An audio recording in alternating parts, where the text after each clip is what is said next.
Good afternoon, folks, and thanks for joining us. We are the MMA Sucka Crew. My name is Tim Wheaton, joined as always, the peanut butter to my jelly by the editor at MMA Sucka. We are joined by Frazer Krohn. Frazer, how are you doing today, sir? Yeah, good, thank you, mate. We were just saying that plenty went on this weekend, even though there wasn't a UFC or a Bellator card. So we'll jump straight into all the news that's gone down in the recent weeks. Obviously, we weren't here last week, but it's quite a lackluster UFC card, so didn't miss much. No, it really, yeah. And even the hardcore pundits sort of was like, man, maybe you skip this one. This isn't that interesting. And then after watching it, hardcore pundits were like, yeah, no, that was worth skipping. That wasn't that good. Sumo Wrestling, Terunofuji is still having one of the greatest comebacks in sports history. He essentially went from grandmaster to amateurs, and now he's won 5 grandmasters in a row. But I think the bigger news that we haven't talked about yet, and I wanted to get your opinion because it's something that you know quite a bit about. Canelo Alvarez is going to go up to cruiserweight to fight a much bigger fella, a guy like well out of his weight class. Some boxing fans were pretty upset about this. What's the story here? What's the deal? Tell us a little bit more, Frazer. Yeah, it's just it's boxing all over. It's a money business. They want to make Canelo, I think, the WBC cruiserweight champion, which is obviously the belt's now held by Ilunga Makabu. I can't say I know an awful lot about Makabu. I saw him fight Tony Bellew in Liverpool when Bellew knocked him out, but he's a much heavy hitter than anyone Canelo's ever going to face. And he's not a Sergei Kovalev who was pretty much just there for a payday against Canelo, really, in my opinion. There was no real danger. Kovalev didn't hit tremendously harder than anyone that Canelo had ever faced, whereas Makabu does. But at the same event, they said that Dillian White couldn't be mandated for the WBC belt because of the court case that he's taken out against them, despite the fact he's been the mandatory for, at one point, it was over 1,000 days, and yet they're just bumping Canelo up to cruiserweight. He's not going to stick around there for any length of time. And whether this will actually be for the cruiserweight belt or whether it will be at bridgerweight, which is what they announced, obviously, Okay.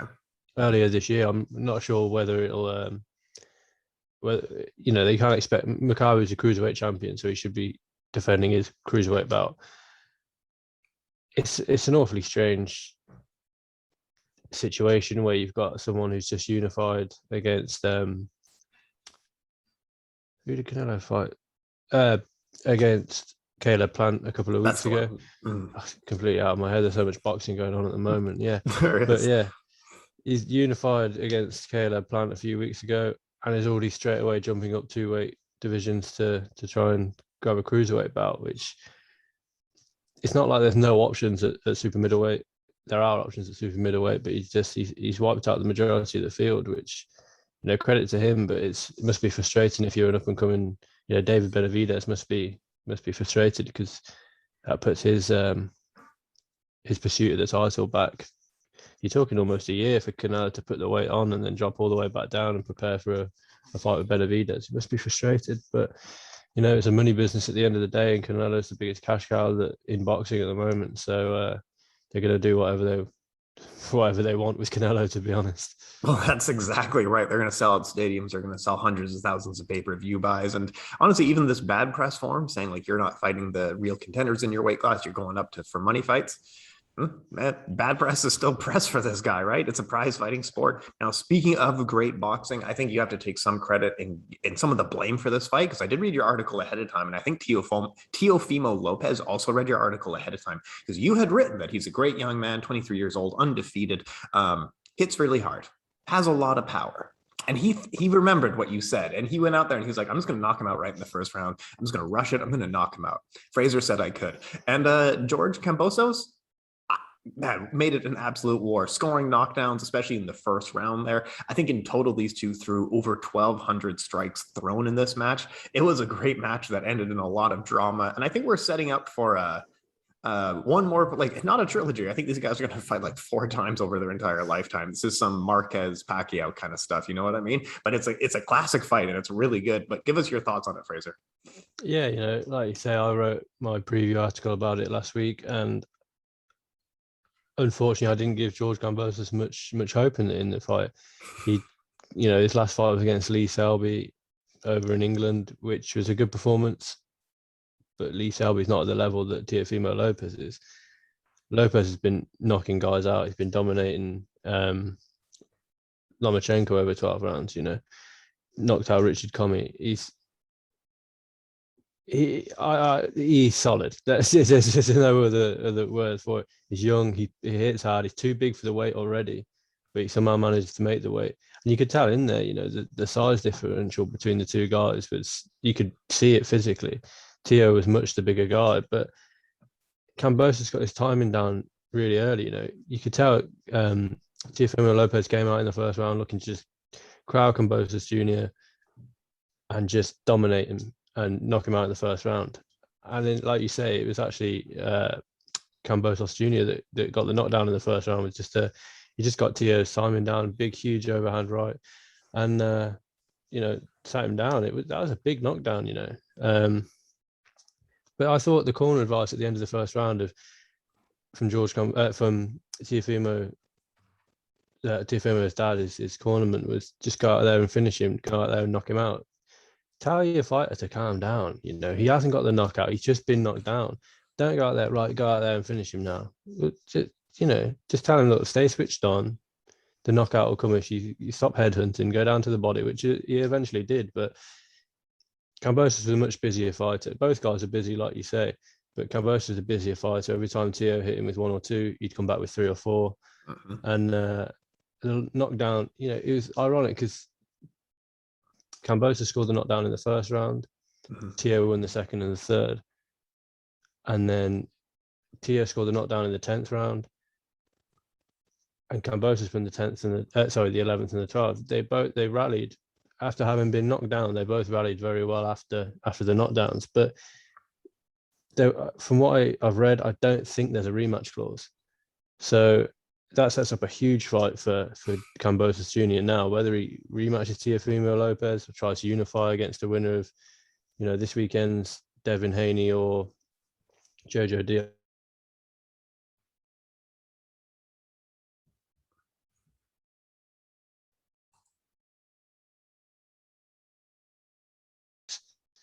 Or Gervonta Davis, who fights this weekend, or, you know, the returning Ryan Garcia. We don't know yet, so it sets up a huge fight. And it, you know, we've seen in this division already that just because you've lost a bout doesn't mean you get an instant rematch. Lomachenko's had to fight. He's having to have 2 fights before he's even, you know, could have potentially rematched Teofimo Lopez should Lopez have won this weekend. So I wouldn't expect, you know, Teofimo Lopez to get a rematch straight away. Yes, it was a split decision, but if George Kambosos Jr. has any sense, he'll look to go elsewhere and, you know, have a fight with a returning Ryan Garcia, look to unify against Devin Haney, maybe look to fight a Lomachenko, because, you know, they're just as big names. You know, Lomachenko is probably a bigger name than Teofimo Lopez. So George Kambosos set up a really, really big fight for his next fight with a really, really good performance. Well, and he's got a strong hand when it comes to negotiating, because everyone's going to want that rematch. The Lopez team is going to want that rematch. He's got an ace sitting in his hand.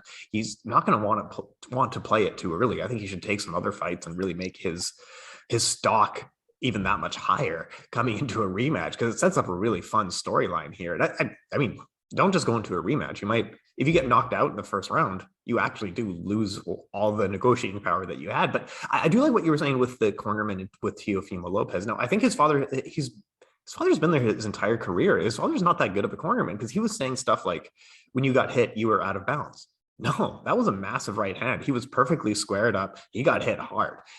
He wasn't doing him any favors with that bad advice. And he also said stuff like, what are you waiting for? Knock him out already. Take your time. Like, this is like, what the hell is this? It's a 12-round fight and you're 3 minutes into it.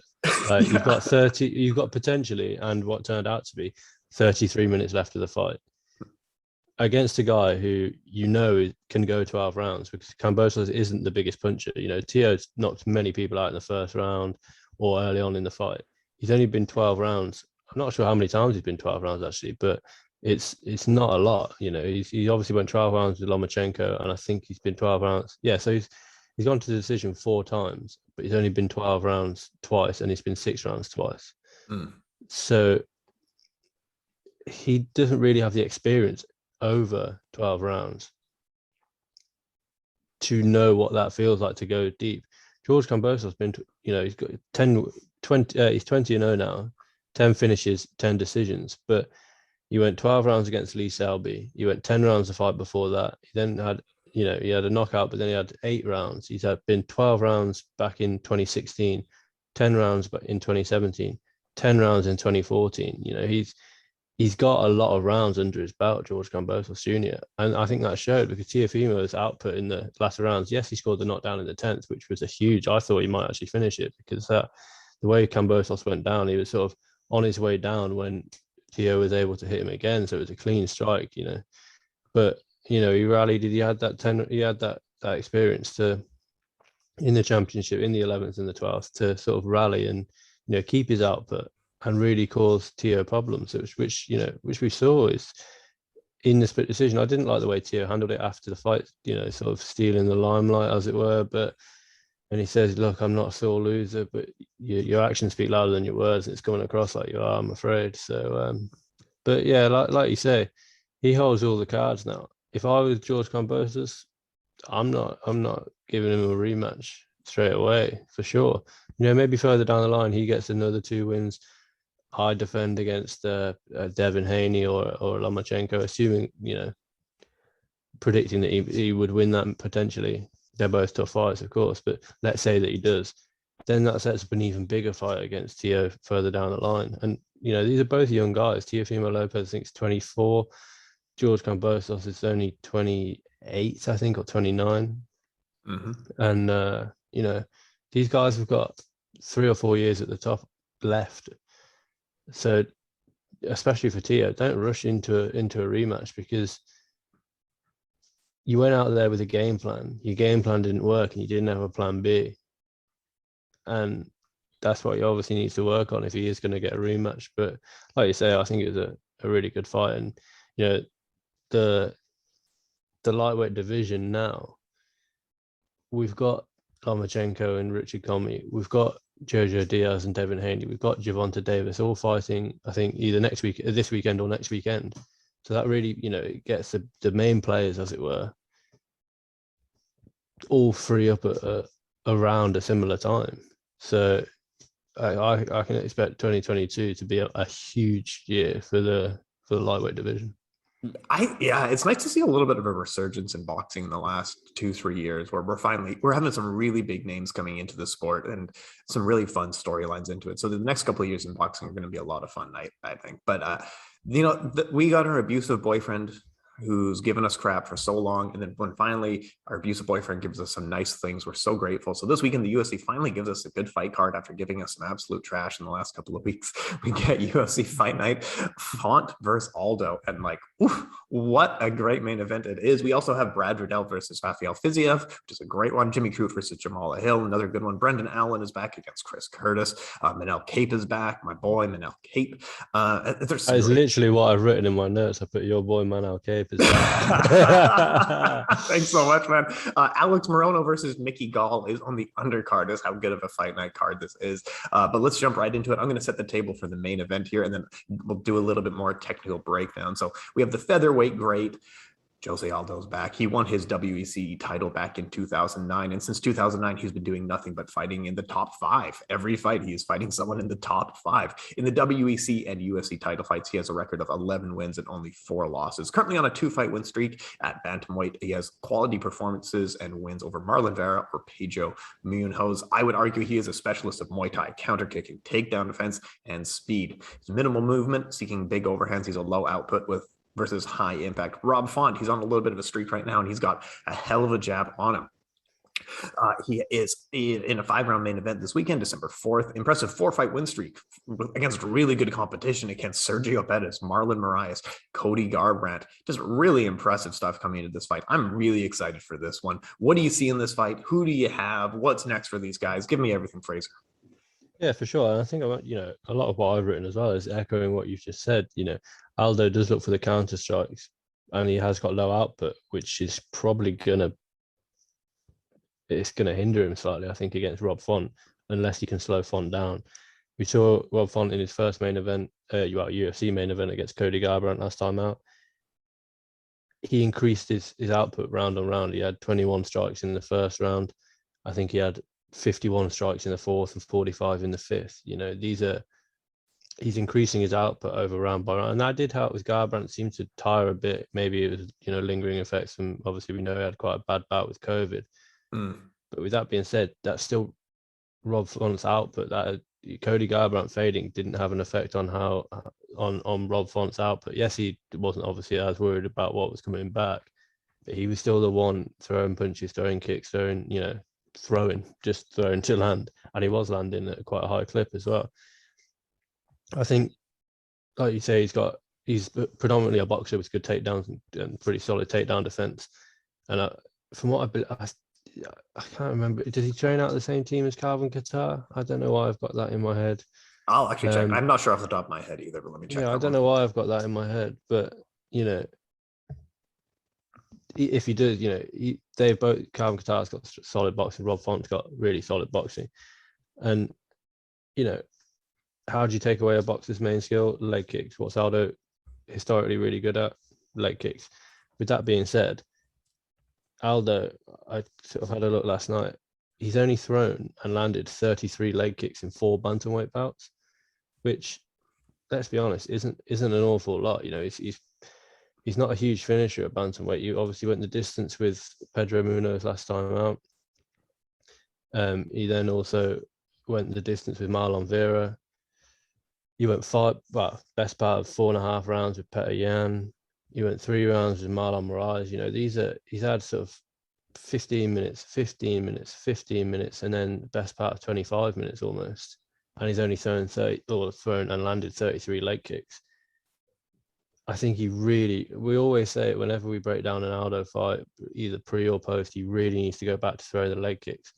Yes. And, he was throwing leg kicks before the low calf kick was really a thing. So can you imagine how devastating it'll be now that the low calf kick is more utilized? He was throwing leg kicks to the side. We've seen the pictures of Uriah Faber's leg after they fought.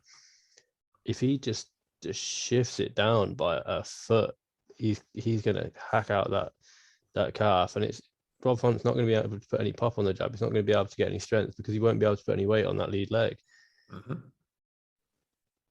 If he doesn't hit Rob Font's leg, or if he doesn't give him something early on to ward him off the longer combinations of Rob Font, like you say, the big overhand counters, if he doesn't land one of them early and sort of deter Rob Font, I think Aldo may struggle with the straight punches of Rob Font. We saw him especially against Max Holloway when he lost about, I think it was UFC 212 or 211. I think it was 212 when he lost the belt. He was knocked down by a fairly simple 1-2 pull back 1-2 by Max Holloway, and that was just simple punches down the pipe. Because he's in that shell, and when he does throw, he throws quite wide. Mm-hmm.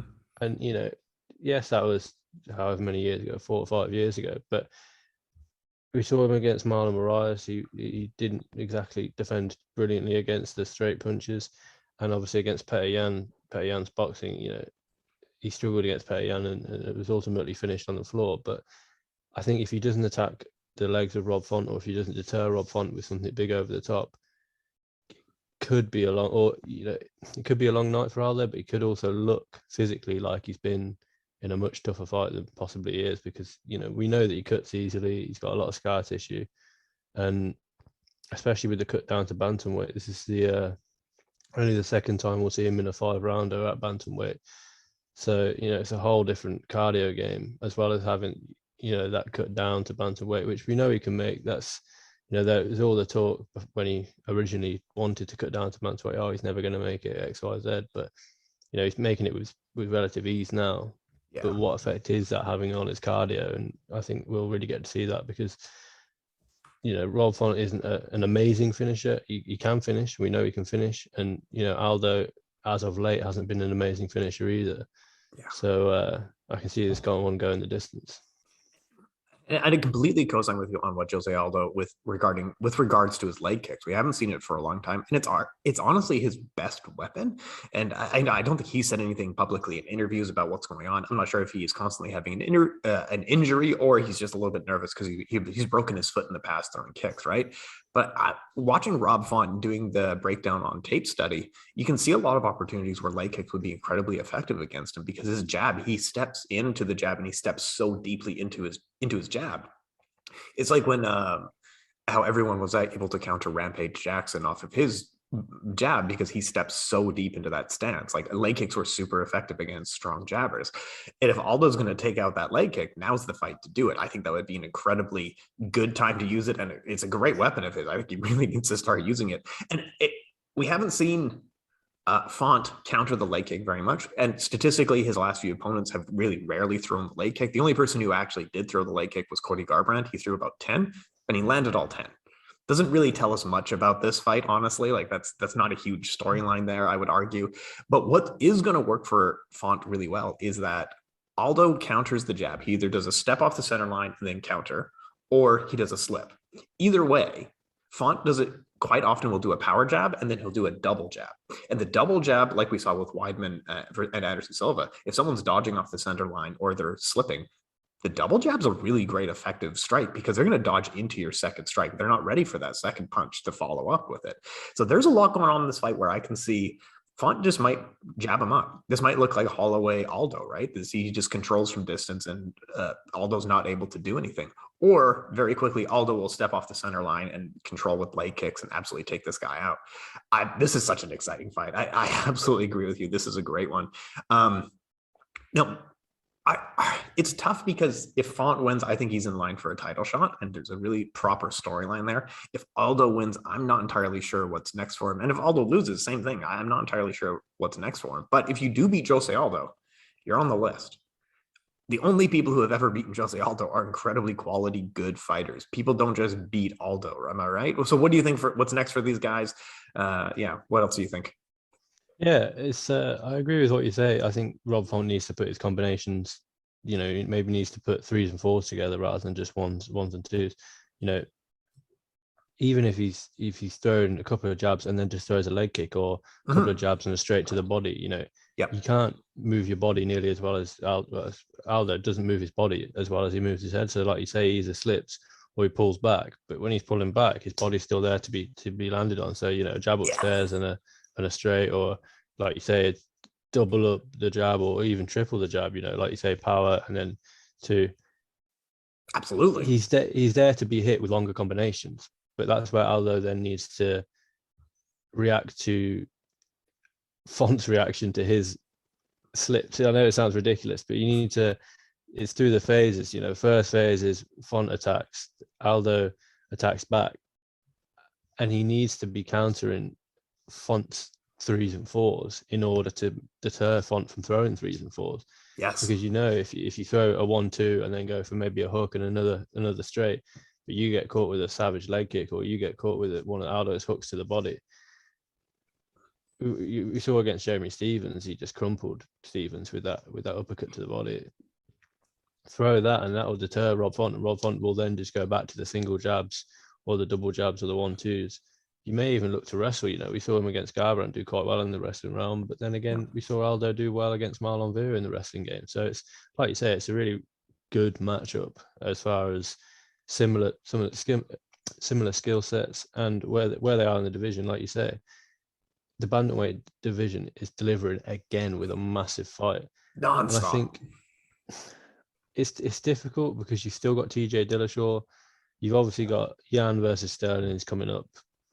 I predict between the first half of 2022, that's got to be, I would say, April time probably for that unification. But you've then got TJ Dillashaw, who's probably going to be the next one in line. So I think the winner of this fights Corey Sandhagen. Sandhagen needs another big name to get himself back because now obviously he's lost 2 in a row. Yes, there's to TJ Dillashaw and Petr Yan, but he's on the outside looking in at the moment because, like we say, he's lost 2 in a row. But a win over a Rob Font, who, if he wins this weekend, will be on a 5-fight win streak, or a win over a Jose Aldo, who will be on a 3-fight win streak, puts you straight back in that title picture. And yeah, I think the winner of this probably faces Corey Sandhagen. The loser of this, I'm not really sure. Let's see how Sean O'Malley fights this in 2 weeks' time against Piver, and if he wants to take a top 10, does he take a top 10? Probably not, but let's see how and then maybe we get a Rob Font versus Sean O'Malley headliner next year. Probably not, because Sean O'Malley will take a couple of more easy fights before he really needs to take a tougher fight. But it's like we say, the bantamweight division's on fire at the moment. It's probably the most exciting division in the UFC, just because of the amount of contenders. Let's be honest, if Sterling drops out of the Yan fight again, put TJ Dillashaw. If TJ Dillashaw, Sandhagen. If Sandhagen, Aldo or Font. If one of those two, we've got Pedro Munoz on the outside. We've got Cody Garbrandt's gone down to flyweight, but let's be honest, can still weigh bantamweight. And he fights at flyweight in a few weeks, but he's still going to be a contender at bantamweight. You got Dominic Cruz fighting again.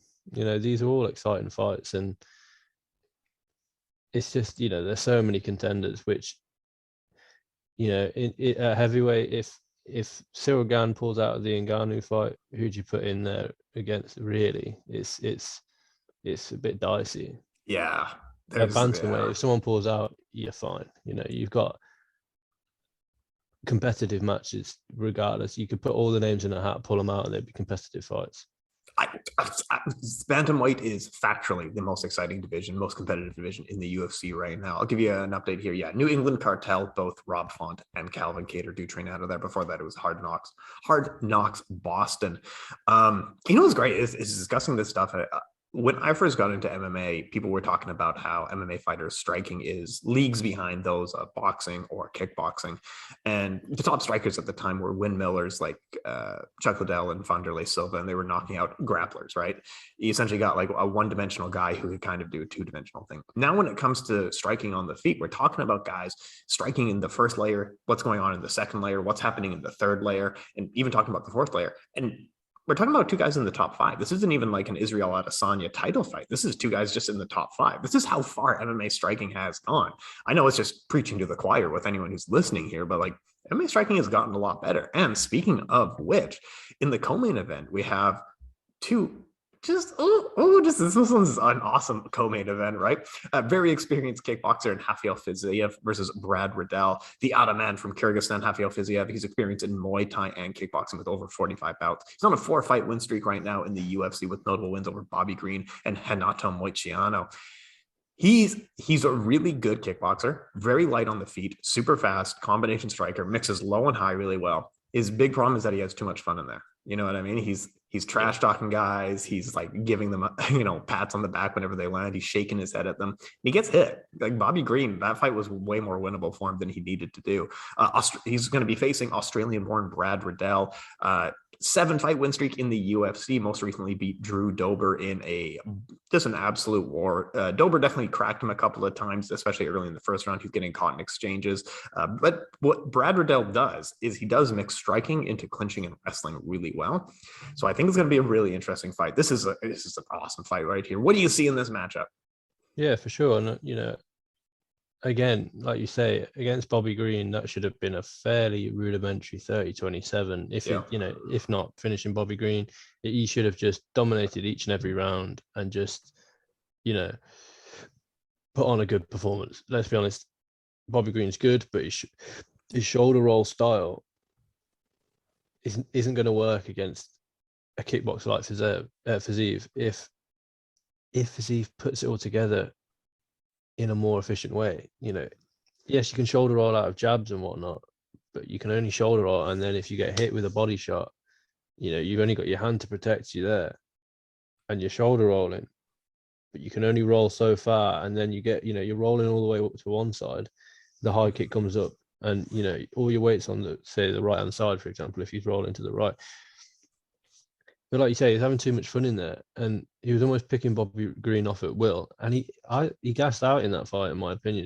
His cardio, because he throws absolutely everything into every strike as well. He's all or nothing. He's not throwing, a lazy jab out there just to try and sort of, get the time. And he's not throwing a lazy leg kick to see the reaction. He's throwing a leg kick, assuming that it will land and wanting it to hurt. You don't want to do that against Brad Riddell and gas out, because Riddell will go for 45 minutes, not just 15 minutes, And like you say, Riddell averages two takedowns a fight. If Fiziev, what I can see in this fight is Fiziev winning the first round, going into the second round slightly more fatigued, getting taken down again in the third. And I think I'm going to pick Riddell in this one, just because I think as well his, like you say, the fight against Trudeau, the war against Jamie Malarkey in his debut.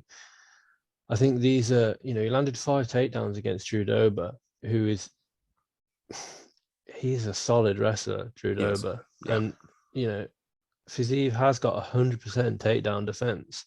But if you look at who he's fought, he fought Alex White, who was, to be fair, was 0-11 on his takedowns, but he's not a high level. Mark Giacchese was 0-4, but again, let's be honest, Mark Giacchese's not a wrestler. He knocked out Moicano in the first round, and Bobby Green is, he's credited with 0 for 2 on takedowns on the UFC website, but I can't remember. Yeah, I can't remember him actually shooting for a takedown. And his output was, Fiziev's output was matched by Bobby Green. He was actually outlanded in the second and the third round when they fought last time out. Whereas with Brad Riddell, Riddell, he was outlanded in the first and second rounds against Trudeau. But if you look at sort of, control time across each round, Brad Riddell was dominating the fight on control time alone. And although it might not be the most interesting way of fighting, having someone pressed up against the cage, it'll work, and we've seen it time and again, the sort of Daniel Cormier style of pressing him up against the cage and then getting a takedown off the cage. How many times have we seen Daniel Cormier just out in the open managing to get a takedown in the middle of the mat? Quite rarely. How many times have we seen Daniel Cormier pressure his opponent to the cage, then get the clinch, get the grip, take them down? Quite often. And it's not like a Khabib where he can get a takedown from, open mat. Brad Riddell needs the cage to almost corral his opponent into there to get the takedown, which I think we'll probably see against Fiziev this weekend. I completely agree. Yeah, go ahead. All I was going to say is, it's another great matchup in the lightweight division. Obviously, we got Makhachev and Beneil Dariush announced this week as well. It's moving in the right direction, the lightweight division. This is, the stakes are really high at lightweight. If you lose at lightweight, you are out of there. And this is a really good fight of 2 guys who are just barely in the top 15. So, and it's such a good fight. This is the thing of, like, there's 15 guys at lightweight or more who are so good. A win of these guys, they should be in the top 10 there. Maybe fight a Gregor Gillespie or a Diego Ferreira next. Dan Hooker's moving down, which I don't know if that's good for his career, but yeah, there's so much going on here. Let's get your quick initial thoughts on Dariush versus Islam Makhachev. So exciting when that was announced. Like, that was absolutely awesome. I hate to be a hater, but I've never been overly impressed with Dariush. I think he's a little bit slow, but he's tough and he's very good, and he's a good all-arounder. But I think he's a little bit slow for the weight class. But what do you think? Yeah, I agree. I don't think he's the quickest striker in the world, and against someone like a Fiziev, he'd probably struggle because Fiziev is so much faster than him. But I think his ground game slept on. We saw him against Tony Ferguson, but Ferguson's solid on the ground. He's got that awkward 10th planet style, whereas Dariush is very much more rudimentary, standard black belt jiu-jitsu. Yeah, I'd want to see if I was Dariush, I'd just pretty much between now, I think it was announced for February, just go into training every day and just lie on my back and work get-ups and work. So let's be honest, Makhachev isn't the biggest threat on the feet. And we know what he's going to do. It's no secret. In the main event of this weekend, we don't know if Font might mix in a takedown or whatnot. We know that Makhachev's going to go for the takedown. So, go into training every day and lie on your back and work your get-ups. And I think it's going to be a lot closer than people think. I can't remember if it. I'm assuming it will be a 5-round fight night main event, which is what I hope, because let's be honest, if Makhachev didn't have Khabib in his corner, he wouldn't be anywhere near a title shot. That's because he's only really fought 2 people in the top 10, top 15 in Thiago Moises, and now the Dan Hooker win was good, but that's one person in the top 15. You've got Leon Edwards, who's fought however many people in the top 15 at welterweight. So, yes, they've been dominant wins, but I've seen, Joel Alvarez finished Thiago Moises in a much more dominant way than Makhachev did, and no one was really calling for him to get anywhere near a title shot. So I think a win over Beneil Dariush, who's right up there, is it's hard to argue with after that. Yeah, that's going to be a fun one to break down and talk a little bit more, but we'll save a lot of that. So, I agree with you that I think what Riddell needs to do is really crowd him, push him up against the cage, seek that takedown, seek clinch control more often than not, but you can't stand at range against Rafael Fiziev. You're going to get knocked out if you do that. He's too good for that. Moving down the card, Jimmy Crute versus Jamahal. I think it was a pretty winnable fight for the Australian Jimmy Crute. He's got a big overhand right, and he seeks it all the time. That's his counter to everything when I was doing tape study for the Anthony Smith fight. Like, so you jab, he's doing overhand right. You're throwing an overhand, he's throwing an overhand. You do a leg kick, he throws an overhand, and it works. He has knocked a lot of guys out for him, and I actually think at light heavyweight against Jamahal, I think it'll work. Do you have any quick thoughts on that fight? No, I just put that it's the battle of the injured men. If you remember last time out, Jimmy Crute had the drop foot when he got low kicked by Anthony Smith, and Jamahal had the horrible sort of it was like a chicken arm, wasn't it, against Paul Craig when he got his arm kind of snapped and dislocated. So, I co-sign with you. I think Jimmy Crute's probably going to win this one. I'd argue probably by decision, because Jamahal Hill's quite awkward. He's quite, he hasn't got a nice style to watch, in my opinion. But Jimmy Crute's just got more experience, a higher level experience, and I think it's probably a little bit of a setup fight for Crute, just to get, if he would have beat Anthony Smith, he would have been right in the sort of top 5 at 205, I think. So sort of a bit more of a setup fight to get him back in that kind of a position to really compete again. I totally agree. I think this is a setup fight, just like you said. And I think the next fight down the card is also a setup. They're trying to get Brendan Allen a couple more wins against some fair competition here. Chris Curtis is on a 2-fight win streak in the UFC, both by knockout, which just seems like they're trying to get Brendan Allen a win on the main card. I don't know if I'm seeing this fight wrong. What do you think, though? Yeah, obviously, I think it's Brendan Allen's third opponent. He was set to face Brad Tavares. Tavares withdrew. Then he meant to fight Roman Dolodzi. Dolodzi withdrew. So now Chris Curtis has obviously stepped in. He only fought, was it on the last card? He got that knockout over Phil Hawes. I think it was his UFC debut. So he got the knockout at UFC 268 against Phil Hawes in the first round, but he was getting pretty beat up in that one, in my opinion, before he got the knockout. But he's riding a big win streak. His last loss was in the PFL to Ray Cooper III, and it's no real shame in that, to be honest. But like you say, I think Brendan Allen is just a better fighter. Unfortunately for Chris Curtis, he had that loss to Sean Strickland.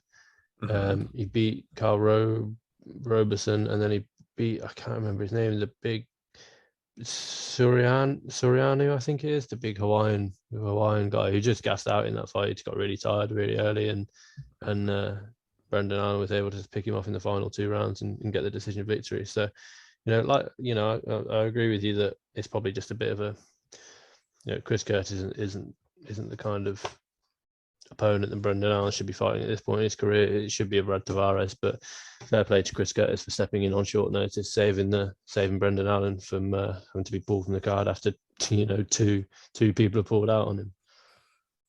Totally agree with that. At flyweight, we have Manel Kape versus Zhalgas Zhumagulov. I'm not entirely sure what to expect from this fight. Both guys are desperate for a win. Both guys are on a 1-fight win streak. Give me one sec. Yeah, talk about this fight a little bit more, and I'll be right back. Yeah, so obviously we got Manel Kape. Last time out was through the big, massive flying knee against Ode Osborne, which, after going 0-2 in the UFC, Kape it was a little bit, it was a disappointing run at the start to his UFC career. Lost to Pantoja and Nikolai, but he did bounce back against Ode Osborne, and Zhumagulayev. The standing guillotine choke last time out against Ramon Rivera was, it's good, but that's against a guy who's 0-3. At the time was 0-3 in the UFC. So how much weight can we put into that win? Sorry, I'm not so sure. Looking further down the card, one that I'd written down to really keep an eye on was Mallory Martin versus what I thought was Cheyanne Buys, but apparently, according to all the websites now, it's Cheyanne Vlismas. Mallory Martin obviously won on the Contender Series. Didn't get given a contract, had one fight in Invicta, and it's so far 1-2 in the UFC. All finishes, she's been choked out. She lost via armbar last time out, but she did get the rear naked choke win over Hannah Cyphers. Cheyanne Vlismas, again, she won on the Contender Series. She was meant to fight Kay Hansen, but Kay Hansen withdrew, and she fought Montserrat Ruiz, where she was pretty much just held in a headlock for the entire fight on the ground, which was, to be honest, it was an awful fight. I thought it was an awful fight in my opinion. But she bounced back well against Gloria De Paula when she scored the pretty savage head kick just as De Paula was getting off the floor. She was meant to fight Lama Lukbami last weekend, weekend after last, but she had to withdraw. I think she had COVID, and Lupi Gonzalez stepped in and obviously got the win. So she gets straight back in there against Mallory Martin this weekend, which I think will be a good fight, to be honest. Yeah, women's strawweight is so good. The division is starting to really develop outside of the top three there. So it's going to be exciting to see. I don't entirely know what to expect from this matchup. It might be a bloody, awful mess and it's some embarrassing brawling, or it's just going to be clinching against the cage for 3 rounds, right? I don't know what to expect from this one. Sure. It's a lot of fun. Did you talk about Morono and Gall as well? I haven't. No, I think that's it. It's a good fight. Morono had a bit of a career revival, didn't he? Recently, but he dropped off ever so slightly. I think he lost his last time out, didn't he? I can't remember who he lost to last time out. Oh no, he won last time. Sorry, he lost to Anthony Pettis. He had a bit of a career revival against Donald Cerrone and David Zawada. Mickey Gall obviously just beat Jordan Williams by a rear naked choke, but I mean, it's a good. I thought that was quite a good win. But with that being said, we've then seen Jordan Williams against Ian Gary a couple of weeks ago, and Jordan Williams is what he is, Mickey Gall, I think, ended up was he accidentally a star of they gave him a feed fight against CM Punk. And he ended up winning, and that's fair. And then they tried to feed him to Sage Northcutt, and he ended up winning. And then the UFC goes, "Oh, this guy's not bad." We thought he was just going to be some feeder for these guys. Lost to Randy Brown, no shame there. Lost to Diego Sanchez. Just overall, just what a weird career Mickey Gall has. But yeah, Alex Morono, really an awkward fighter. Sometimes it looks like he's brawling, but he really does figure it out in there. If you dodge his 1-2, he'll see what you did and he'll adjust for the next time. And it looks ugly, but he's an effective striker quite a bit of the time. But yeah, I think this is a winnable fight for Morono. I think it's a good one. Now we got another big fight this weekend. I'd love for you to touch on a little bit. Gervanta Davis versus Isaac Cruz Jr. I know this is a big one coming into it. Tank is always a great fighter, always gets a highlight reel finish. I'm not an expert on Isaac Cruz Jr. What do you see in this matchup? What can we expect? Yeah, last time out we saw Davis. I just don't, I don't understand sometimes. With Gervonta Davis, because he's got all the skill in the world. We saw him against Leo Santa Cruz, that savage uppercut knockout, which is probably the knockout of the year last year. Mm-hmm. And then that was at lightweight. Then he moved up to face Mario Barrios. Again, he shouldn't be moving up and down in weight, in my opinion. He's a lightweight who should be fighting at lightweight. he was set to face what's his name, Romero this weekend, but obviously Romero was replaced. Similar to you, I don't know an awful lot about Cruz, but just looking at his records, fought twice this year, gone 12 rounds and 10 rounds. It's 22-1. But he hasn't got big knockout power in his last 5 fights. He's got one knockout that was in the first round. But other than that, he's gone the distance, 8 rounds, 10 rounds. Obviously, the knockout in the first round, 12 rounds, 10 rounds. He's never fought anyone as good as Tank, and I think Tank probably wins this by knockout with between 1 and 6, really.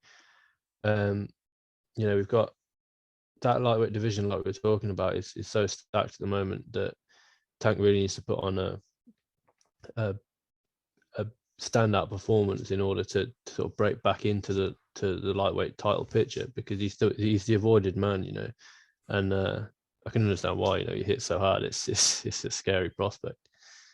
Sorry, I had to run. The grocery guy only delivers when I'm doing something else. This happened every time I call. My groceries come at this time. Of course. A few minutes left before we head out of here. Thanks for talking about that fight. A few things going on at the site. We have that Octagon 29 from the Czech Republic. ACA 133 going on this weekend. We also have one Winter Warriors. We didn't talk about the one card. Lito Adewang fought American wrestler. Now, I think this is what we're seeing is what we saw with a lot of UK fighters as well, is that a lot of people don't realize how strong American wrestling is. Jared Brooks is a good American wrestler, and Lito Adewang, a Filipino fighter, striking base, made him look like he was getting pinned by a Matt Hughes or a Habib, right, against the cage. People don't realize how good American wrestling is. And this weekend, we also have one Winter Warriors with the final of the Women's Atomweight Grand Prix. So we have Stamp Fairtex, who is their golden girl. She was a champion in kickboxing, champion in Muay Thai, and she's only about 23 years old. She's going to be fighting Ritu Fagat this weekend for the Atomweight Grand Prix title. Ritu Fagat is a Commonwealth Wrestling champion. She also has a Bollywood film made about her family, because they're just this like epic wrestling family. So she's a little bit of a big deal. I think one has a little bit of a golden opportunity coming into this fight. I don't know if you have any prediction for this fight at all. I'm going to pick Ritu. She was my pick to win the whole tournament, and then she lost against the substitute, but now she's in the final. So I don't know. MMA is so weird sometimes, right? Yeah, exactly. I think I co-sign with you. When similar to what you were saying about Brooks, when the wrestling's that strong, you can't just, you can train wrestling all camp, but if you're not training with elite guys or girls in this case, it doesn't matter. You can train wrestling 7 days a week, but if it's not with the best of the best, it's going to show on fight night. And I think, I kind of co-sign with you on that. And, I think it's a sign, again, it's a sign that the UFC needs to be doing these tournaments. This is a big fight. Bellator have got their tournament, and obviously, we got Bellator this weekend as well with Sergio Pettis and Horiguchi. Mm-hmm. These are all big fights, and they're conclusions of tournaments. Obviously, the Pettis and Horiguchi one isn't the conclusion of the tournament. Pettis won the tournament, and Horiguchi never actually lost a bout in Bellator. Went over to Rising, went 1-1 in Rising, and now he's coming back to Bellator to try and recapture his crown, as it were. I think the Bellator fight's a great fight, and I think the One Championship's a great fight. And the UFC are putting on a brilliant fight this weekend, and there's plenty of boxing fights going on this weekend. Thank God that we've got something, because after that shit show that was the triad combat triangle ring thing, that whoever sanctioned Pula versus Frank Mir needs sacking straight away. Pula fought Anthony Joshua less than... Right, his last fight was against Anthony Joshua, and he didn't do badly in that fight. Who's sanctioning that? I don't know. And what Big Dan was, I'm assuming you've seen the finish, what Big Dan was waiting for when he could see, if Mir got, hit with a jab, if I was Big Dan, I'd say, right, that's enough. I don't want to see Frank Mir get any more damage. I don't want to see anyone sanction Frank Mir again, because that was, I hope that's it. I hope that's the triangle thing. The triangle ring thing doesn't add anything for me. I think I hope it's a niche that just goes away, because I think it's ridiculous. I don't have any time for it. I avoided talking about it online. I didn't write anything about it. I wasn't interested in it. I didn't wake up and look for the results, because I just, knowing that there's going to be highlights. Mike Perry got a win. Great. He got a 7-round split decision boxing win. Matt Mitrione lost a unanimous decision, and Frank Mir obviously got beaten by Kubrat Pulev. Good. Great. Like, what is this adding to anybody's legacy? Or all it's doing is adding to fighter pay, which, fighters should get paid.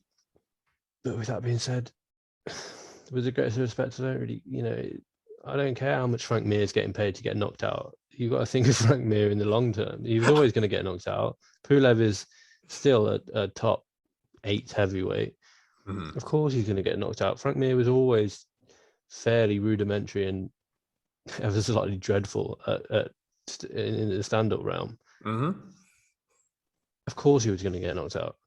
It's essentially the same as saying, Anthony Joshua, you go and fight Frank Mir, because both of them fought for a heavyweight title last time out. Pulev fought Joshua fought Usyk. Pulev was quite well dominated by Joshua, but had his moments. Joshua was quite well dominated by Usyk, but had his moments. Both big hitters. Mm-hmm. Pulev's lost twice to Klitschko and Joshua, and everyone thinks that him versus Frank Mir is going to be even a shred of competitive. It's absolutely, like I say, it's a shit show, and I don't want to see any triad. I'm not going to personally cover it. The site will have always, or if it does go ahead again, the site will have information about it, but I'm not going to get involved with it at all, because I just think it's just a money grab by Triller. Oh, it really is. And it's so like, these freak show fights have existed for so long in the sport. And now they kind of relabeled of like, no, it's kind of a boxing thing. We're going to have washed up MMA fighters like Mike Perry and Frank Mir fight on it. So it looks more legitimate. But this is not different than Yama pit fighting or like a bunch of other weird stuff that's happened in MMA. I agree with you. You and I are both MMA snobs. We're not into this stuff. But yeah, so I completely co-sign with you on these. But I will announce now, so we just got a couple of minutes left. I'm going to ask you what you have going on this week. Later on this week, I'm going to have a Shogun Hua article, and I've reached out for comments from a lot of people. Frazer Krohn has contributed comments to this article. I've also got comments from fellow fighters: James Thompson, Pat Miletich, Halleck Gracie. I got Nate Marquardt, Sam Alvey, former opponent Cyril Diabate, and I spent a long time sitting down with Ensign Inoue to talk about Shogun Hua. So this was supposed to be just some like kind of small article, and then I ended up getting all these people reaching out and talking to me about Shogun Hua. So now this article is going to be my masterpiece. Like, this has to be a good article after all this. So keep an eye on for later in the week. Frazer, what do you got going on this week? What are you writing about? What can we expect? Yeah, we've got plenty of stuff up on the site on the on MMAsucka.com. We've got previews and results for one, as we talked about. We've got Combate Global going on this weekend. Polaris is on this weekend as well. Sorry, that was last weekend. My mistake. Oh, sorry. Yeah, we got ACA, Octagon. Yeah. ACA. That was my mistake. I got the wrong thing up. But yeah, no, we've got plenty up on the site. We've got previews and reviews. We'll have breakdowns on each of the fights. I'll probably be looking to release a few articles this week about various, when it's not a pay-per-view week, we can release more sort of fun opinion-based articles. Like, you've got the Shogun Hua. I put 5 fighters that need to see a return up a few weeks ago. I'll put that down below. And just on that quickly, John Kavanagh said he wants to see Gunnar Nelson versus Khamzat Chimaev in London. No, that's just like I say, 5 fighters we want to see return. I want to see Gunnar Nelson back in there. I don't want him anywhere near Khamzat Chimaev, because he hasn't looked great in his last few fights, Gunnar Nelson, and putting him in there with Chimaev is not wise. I don't know if John Kavanagh and Gunnar Nelson have fallen out, and that's John Kavanagh's kind of revenge. But I don't want it. I don't want anything to do with that. But yeah, that's up on the site if you wanna check that out. And yeah, like I say, we've got staff picks this weekend. It's coming to a conclusion, and then I think in the back of our minds, me and Tim are going to be thinking about our big sort of end of year podcast where we'll go through all the awards: knockout of the year, female, male fight of the year, walkout. I've already got a few thoughts bouncing around in my head already, because you got to be thinking about these early, because we've got so many categories and so much to talk about. I think it's going to be I'm really looking forward to that show at the end of the month next month. So yeah, keep an eye out for that. Awesome stuff. I'm Tim Wheaton. You can check me out more at Tim Wheaton MMA. He's Frazer Krohn. You can check him out at Frazer Krohn and at Frazer Wright. Make sure to check out more on MMA Sucka. Links for all the social media and website will be down below. Thanks so much, folks. Thanks, guys.